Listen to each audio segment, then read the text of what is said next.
আমাদের একজন ভাই ইসকনের বিরুদ্ধে, হিন্দুত্ববাদীদের বিরুদ্ধে আন্দোলনে একটা খাটের রাইফেল নিয়ে যাওয়ার কারণে আমাদের ভাইকে তুরাকতানায় গ্রেফতার করা হয়।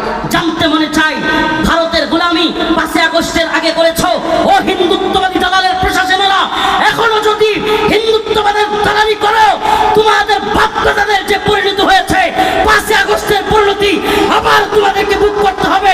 বাংলার জমিনে হিন্দুত্ববাদীদের আগ্রাসন থাকতে দেওয়া হবে না ইনশাআল্লাহ। এদেশের জমিন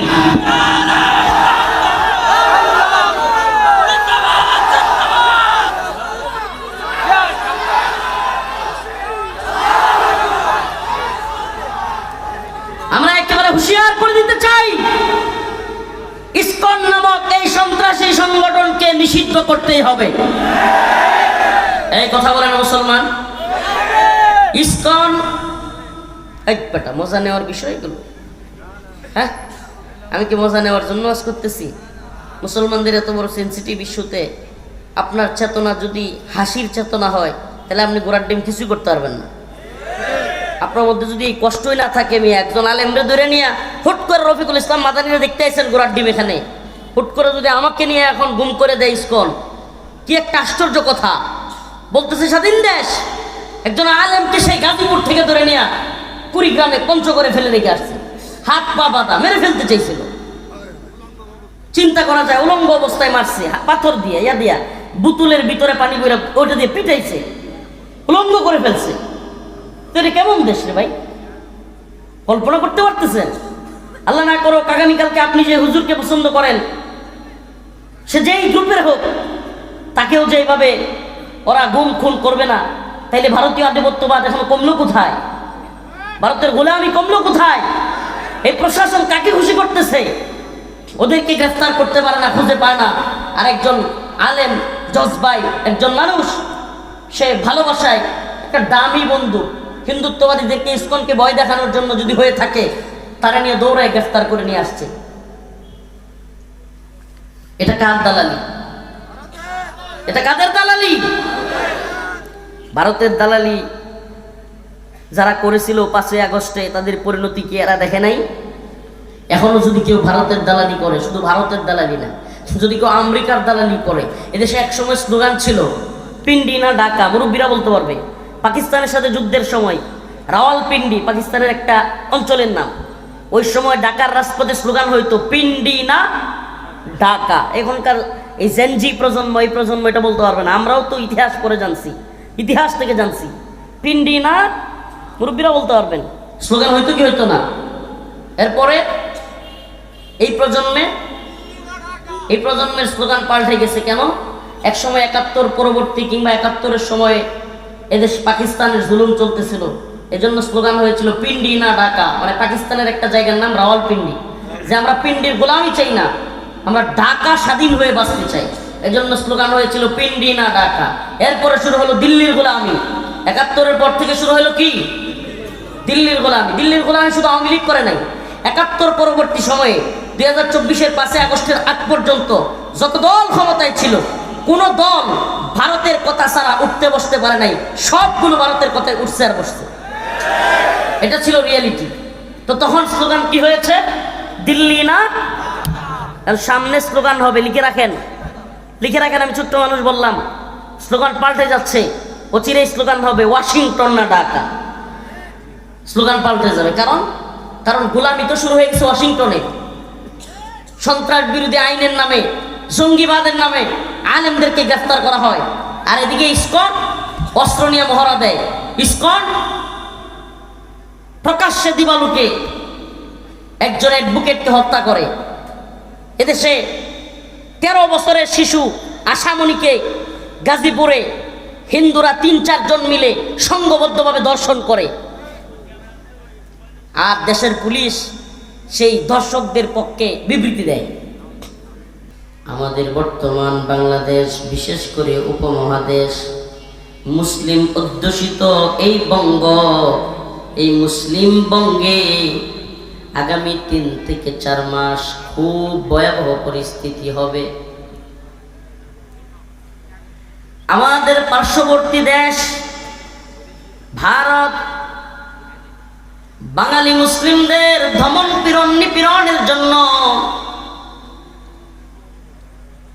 তাদের দেশের ভিতরে কাশ্মীর সহ অন্যান্য ভূখণ্ডের মুসলমানদেরকে যেইভাবে নির্যাতন নিপীড়ন করতেছে, এদের চাওয়া হলো বাংলাদেশেও মুসলমানদেরকে নির্যাতন নিপীড়ন করে স্টিম রোলার চালিয়ে আলেমদেরকে ইসলামকে আঘাত করে আলেমদেরকে ইসলামকে এখানে দাঁড়াতে না দিয়ে এদেশে আবারও তাদের সেবাদাস, তাদের কৃতদাস কিংবা কোনো কৃতদাসী, তাদের গোলাম কোনো সরকারকে বসানো, তাদের এই প্ল্যানিং প্রায় চূড়ান্ত।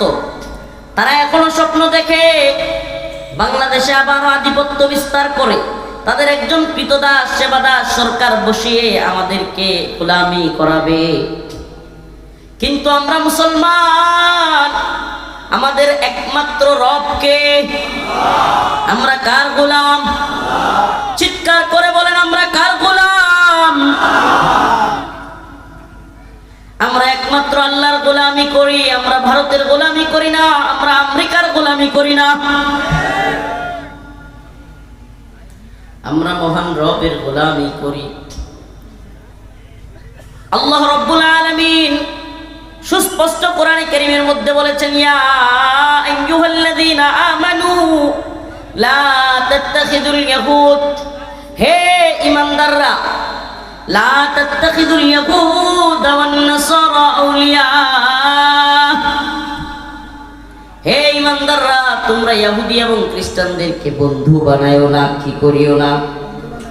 ইহুদি খ্রিস্টানদেরকে বন্ধু বানায়ো না। এবার আসেন, বর্তমান পৃথিবীতে ইহুদিদের একটা রাষ্ট্র, যদিও এটা এদের রাষ্ট্র নাই, এরা দখল করেছে জালিমের দল, নাম হলো ইসরায়েল। নাম কি? আমি আপনাদের সামনে প্রশ্ন করতে চাই, গোটা পৃথিবীতে সবচাইতে বেশি মুসলমানদের উপর নির্যাতন করতেছে যারা, এরা কি এই ইসরায়েল? হা নাকি না? ইসরায়েল নির্যাতন করতেছে না করতেছে না? আল্লাহ তাআলা বলছে যে ইহুদিরা হলো মুসলমানদের, মুমিনদের শত্রু। তাইলে মিলায় নেন, ইহুদিরা শত্রু নাকি বন্ধু? এখন বাংলাদেশের কোন দল যদি ইহুদিদেরকে বন্ধু মনে করে, তাইলে তারা কি আল্লাহর কথা মানলো? বলেন, মানলো? যদি খ্রিস্টানদেরকে বন্ধু মনে করে, পুরা ইউরোপ, পুরা পশ্চিম সবটাই হলো খ্রিস্টান।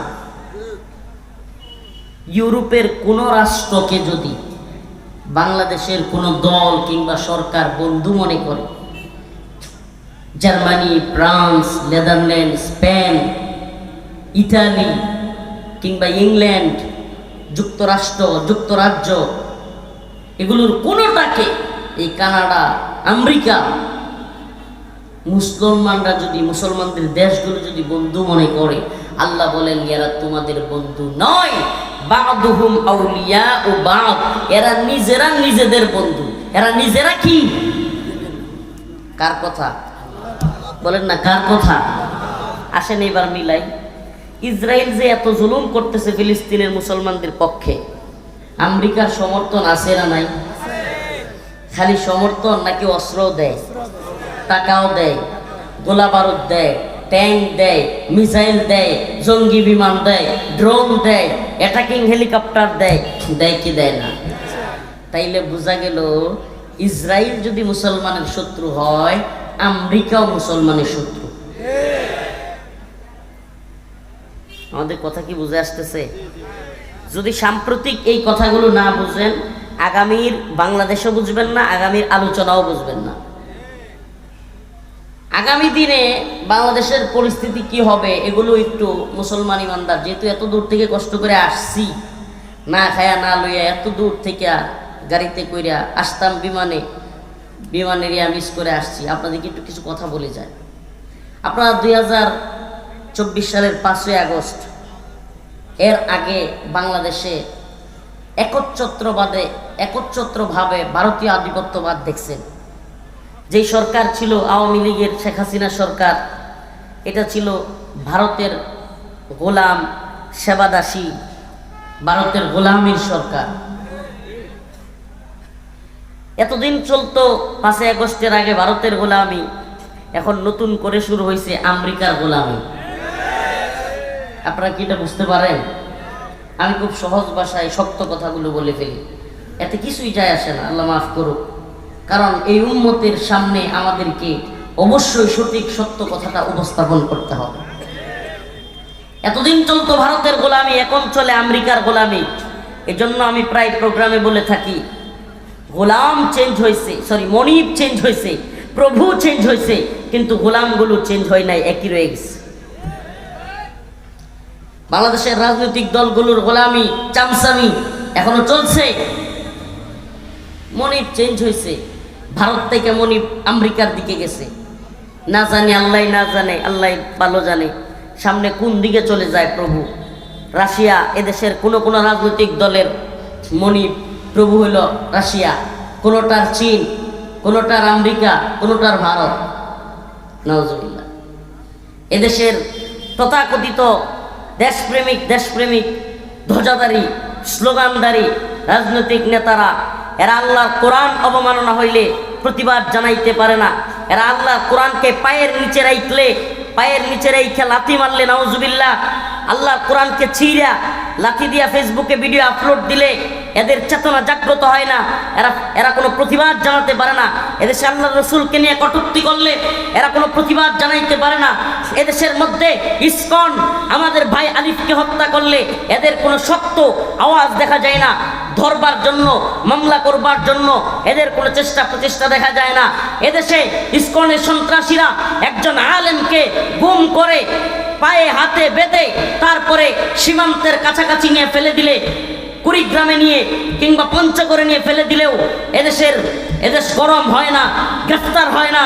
কিন্তু আমাদের একজন ভাই ইসকনের বিরুদ্ধে, হিন্দুত্ববাদীদের বিরুদ্ধে আন্দোলনে একটা খাটের রাইফেল নিয়ে যাওয়ার কারণে আমাদের ভাইকে তুরাকতানায় গ্রেফতার করা হয়।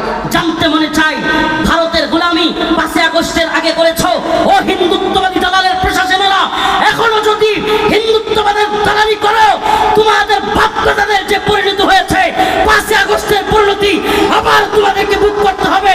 বাংলার জমিনে হিন্দুত্ববাদীদের আগ্রাসন থাকতে দেওয়া হবে না ইনশাআল্লাহ। এদেশের জমিন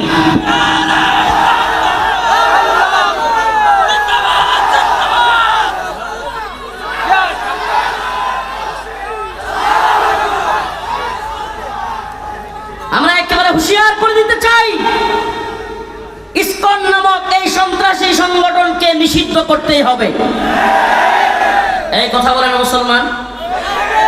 ইসকন এক বেটা মজা নেওয়ার বিষয়গুলো, হ্যাঁ, আমি কি মজা নেওয়ার জন্য আজ করতেছি? মুসলমানদের এত বড় সেন্সিটিভ ইস্যুতে আপনার চেতনা যদি হাসির চেতনা হয়, তাহলে আপনি গোড়ার ডিম কিছুই করতে পারবেন না। আপনার মধ্যে যদি এই কষ্টই না থাকে, আমি একজন আলেমরে ধরে নিয়ে হুট করে রফিকুল ইসলাম মাদানীরা দেখতে আসছেন গোড়ার ডিম এখানে, হুট করে যদি আমাকে নিয়ে এখন গুম করে দেয় ইসকন, কি একটা আশ্চর্য কথা। বলতেছে স্বাধীন দেশ, একজন আলেমকে সেই গাজীপুর থেকে ধরে নিয়ে কুড়িগ্রামে পঞ্চগড়ে ফেলে রেখে আসছে, হাত পা বাঁধা, মেরে ফেলতে চাইছিল। চিন্তা করা যায়, উলঙ্গ অবস্থায় মারছে, পাথর দিয়ে দিয়া বুতুলের ভিতরে পানি বইরা ওইটা দিয়ে পিটাইছে, উলঙ্গ করে ফেলছে। তো এটা কেমন দেশ রে ভাই? কল্পনা করতে পারতেছেন? আল্লাহ না করো আগামীকালকে আপনি যে হুজুরকে পছন্দ করেন, সে যেই গ্রুপের হোক, তাকেও যে এইভাবে ওরা গুম খুন করবে না, তাইলে ভারতীয় আধিপত্যবাদ এখনো কমলো কোথায়? ভারতের গোলামি কমলো কোথায়? এই প্রশাসন কাকে খুশি করতেছে? ওদেরকে গ্রেফতার করতে পারে না, খুঁজে পায় না। আর একজন আলেম জজবাই একজন মানুষ, সে ভালোবাসায় একটা দামি বন্ধু, হিন্দুত্ববাদীদেরকে ইসকনকে ভয় দেখানোর জন্য যদি হয়ে থাকে, তারা নিয়ে দৌড়ায় গ্রেফতার করে নিয়ে আসছে। এটা কার দালালি? এটা কাদের দালালি? ভারতের দালালি যারা করেছিল 5 আগস্টে, তাদের পরিণতি কি এরা দেখে নাই? এখনো যদি কেউ ভারতের দালালি করে, শুধু ভারতের দালালি না, যদি কেউ আমেরিকার দালালি করে, এদেশে একসময় স্লোগান ছিল পিন্ডি না ঢাকা, মুরব্বীরা বলতে পারবে। পাকিস্তানের সাথে যুদ্ধের সময় রাওয়ালপিন্ডি পাকিস্তানের একটা অঞ্চলের নাম, ওই সময় ঢাকার রাজপথে স্লোগান হইতো পিন্ডি না ঢাকা। এখনকার এই জেনজি প্রজন্ম, এই প্রজন্ম এটা বলতে পারবে না। আমরাও তো ইতিহাস পড়ে জানছি, ইতিহাস থেকে জানছি পিন্ডি না, মুরব্বীরা বলতে পারবেন স্লোগান হইতো কি হইতো না। এরপরে এই প্রজন্মের স্লোগান পাল্টে গেছে কেন? এক সময় ৭১ পরবর্তী কিংবা ৭১-এর সময় এদেশ পাকিস্তানের জুলুম চলতেছিল, এজন্য স্লোগান হয়েছিল পিন্ডি না ঢাকা, মানে পাকিস্তানের একটা জায়গার নাম রাওয়ালপিন্ডি, যে আমরা পিন্ডির গোলামি চাই না, আমরা ঢাকা স্বাধীন হয়ে বাঁচতে চাই। এজন্য স্লোগান হয়েছিল পিন্ডি না ঢাকা। এরপরে শুরু হলো দিল্লির গোলামি। ৭১-এর পর থেকে শুরু হলো কি? দিল্লির গোলামি। দিল্লির গোলামি শুধু আওয়ামী লীগ করে নাই। ৭১ পরবর্তী সময়ে ২০২৪-এর ৫ আগস্টের আগ পর্যন্ত যত দল ক্ষমতায় ছিল, কোন দল ভারতের কথা ছাড়া উঠতে বসতে পারে নাই। সবগুলো ভারতের কথায় উঠছে আর বসছে। এটা ছিল রিয়েলিটি। তো তখন স্লোগান কি হয়েছে? দিল্লি না, সামনে স্লোগান হবে, লিখে রাখেন, লিখে রাখেন। আমি ছোট্ট মানুষ বললাম, স্লোগান পাল্টে যাচ্ছে। অচিরেই স্লোগান হবে ওয়াশিংটন না ঢাকা। স্লোগান পাল্টে যাবে, কারণ গোলামি তো শুরু হয়ে গেছে ওয়াশিংটনে। সন্ত্রাস বিরোধী আইনের নামে, জঙ্গিবাদের নামে আলেমদেরকে গ্রেফতার করা হয়, আর এদিকে ইসকন অস্ত্র নিয়ে মহড়া দেয়। ইসকন প্রকাশ্যে দিবালুকে একজন অ্যাডভোকেটকে হত্যা করে। এদেশে ১৩ বছরের শিশু আশামণিকে গাজীপুরে হিন্দুরা ৩-৪ জন মিলে সংঘবদ্ধভাবে ধর্ষণ করে, আর দেশের পুলিশ সেই ধর্ষকদের পক্ষে বিবৃতি দেয়। প্রিয় ভাইয়েরা আমার, বন্ধুগণ আমার, এদেরকে দেখলে মনে হয় এরা যেন ভারতের গোলামি করতেই পছন্দ করে। এরা কাদের গোলামি করতে পছন্দ করে? আর এদেশে সবচাইতে বেশি রয়ের পারপাস সার্ভ করে যেই ইউনিট, যেই শাখা, এটা হলো মিডিয়া শাখা। এই মিডিয়া, এই কুখ্যাত মিডিয়া, এই দাজ্জালি মিডিয়া, আমি মেইন স্ট্রিম মিডিয়ার কথা বলছি। ইউটিউবাররা তো মিডিয়ার একটা ছোট্ট পার্ট। এরা তো এই ইউটিউবাররা তো ওয়াজ মাহফিলে আসে, এদের বিষয় বলছি না। মেইন স্ট্রিম মিডিয়া যেটা, এদেশের টিভি চ্যানেলগুলো কিংবা এদেশের যেগুলোকে বলা হয় মেইন স্ট্রিম, এরা কি করে? এরা দেখবেন ছোট্ট আশামণি ৩ জন হিন্দু মিলে ধর্ষণ করছে, দেখবেন এটার নিউজ নাই এত বেশি, এটার কোনো কি নাই, নিউজ নাই। কিন্তু যখনই মুসলমানরা একটা কিছু করবে, ওরে বাবা, নিউজ মিডিয়া প্রচার একের পর এক। এই যে মনে নাই আপনাদের, কোন মহিলা হিন্দু টিপ পড়ছিল, ওরে বাবা, একটু টিপের জন্য পুরো দেশ আওলে গেছিল, যদিও ওই পুলিশের চাকরিও চলে গেছে।